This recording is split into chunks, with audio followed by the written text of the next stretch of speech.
Miracolo su una sedia. Storia di una guarigione terminale.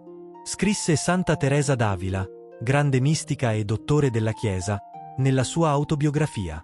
Io presi per mio avvocato patrono il glorioso San Giuseppe e mi raccomandai a lui con fervore. Questo mio padre e protettore mi aiutò nella necessità in cui mi trovavo e in molte altre più gravi in cui era in gioco il mio onore e la salute della mia anima. Ho visto chiaramente che il suo aiuto mi fu sempre più grande di quello che avrei potuto sperare. Non mi ricordo finora d'averlo mai pregato per una grazia senza averla ottenuta. Ed ancora, ella aggiunge: Egli aiuta moltissimo chi si raccomanda a lui. È già da vari anni che nel giorno della sua festa io gli chiedo qualche grazia, e sempre mi sono vista esaudita. Se la domanda non è tanto retta, egli la raddrizza con mio maggior bene. Chiedo solo, per amore di Dio, che chi non mi crede ne faccia la prova, e vedrà per esperienza come sia vantaggioso raccomandarsi a questo glorioso patriarca ed essergli devoti. E proprio come nelle parole di Santa Teresa, anche in tempi più vicini a noi, c'è chi ha sperimentato l'aiuto potente di San Giuseppe.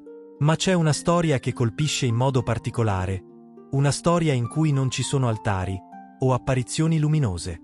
Il segno di quella grazia arrivò attraverso qualcosa di umile, quasi banale agli occhi del mondo, una semplice sedia di legno. Ed è proprio su quella sedia che una suora, condannata dalla medicina, trovò la sua inattesa salvezza. Nel 1871, nel convento delle Clarisse di Tuscania, Viterbo, viveva Suor Maria Geltrude di Gesù Nazareno. Nata a Valentano nel 1838 e diventata monaca, conversa nel gennaio 1868.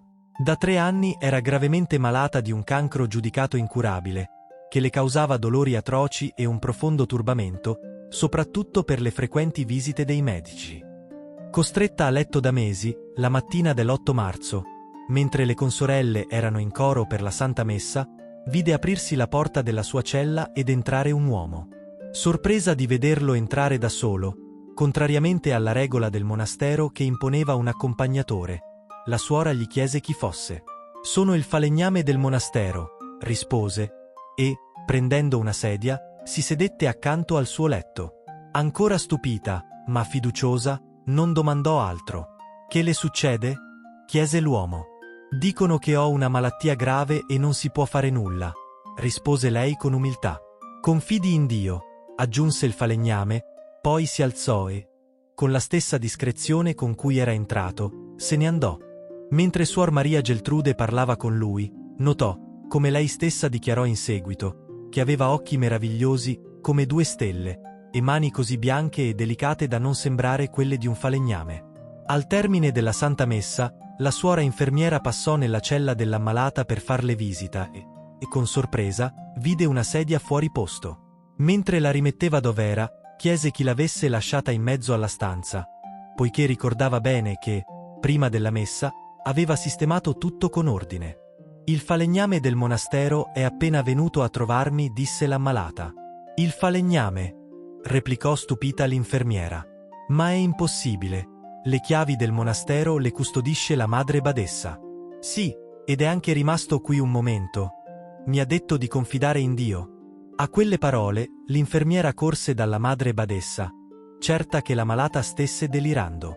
Ben presto nel convento si diffuse un certo fermento. Nessuna suora riusciva a spiegarsi chi potesse essere quel misterioso falegname, dato che nessuno era entrato nel monastero. La madre badessa sapeva bene quanto Suor Maria Geltrude fosse devota a San Giuseppe e come, sin dall'inizio della malattia, avesse pregato con insistenza chiedendo la guarigione proprio in uno dei giorni dedicati al santo. Con questa fede nel cuore, prese le 2 sedie presenti nella cella dell'ammalata, si inginocchiò e pregò con fervore: «San Giuseppe, se davvero sei stato tu a venire questa mattina, mostrami su quale sedia ti sei seduto». All'improvviso, una delle sedie si mosse da sola, senza che nessuno la sfiorasse. La badessa, seguita da tutte le suore, la strinse tra le braccia e, tra lacrime e tremito, rese grazie a Dio per la grazia ricevuta. Da quel momento la religiosa recuperò completamente la salute e continuò a vivere nella discrezione, nella preghiera e nella semplicità fino al 1 aprile 1920, giovedì santo, quando morì serenamente all'età di 81 anni. Oggi, la sedia di San Giuseppe è ancora conservata con grande cura e rispetto nel monastero di San Paolo delle Clarisse a Tuscania, nel cuore della Tuscia.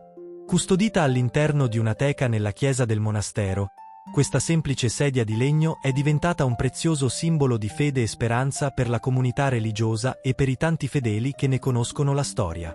Le monache del monastero continuano a pregare davanti a questa reliquia, affidando a San Giuseppe ogni necessità e ringraziandolo per le grazie ricevute, proprio come Suor Maria Geltrude fece più di un secolo fa. Una storia di umiltà e miracolo, che ci ricorda il potere della fede e l'amore di un Padre Celeste sempre pronto a intervenire nelle nostre vite, anche attraverso gesti semplici e oggetti modesti.